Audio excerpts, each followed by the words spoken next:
Hi everyone, myself Aryan Sarkar. আমি আজকে কিছু সিঙ্গুলার থেকে প্লুরাল করব।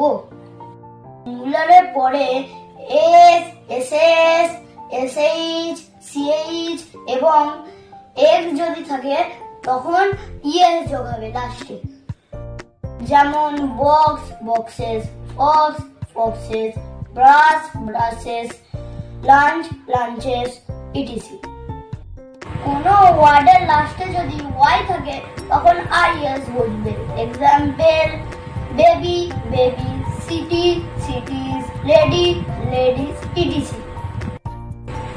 ওয়াই এর আগে যদি কোনো ভাওয়েল থাকে তখন শুধু এস বসবে। কি example key, keys, toy, toys, donkey, donkeys, etc. Bye everyone. Singular plural আরো আছে যেগুলো আমি পরের ভিডিওতে আনবো। Please like and subscribe.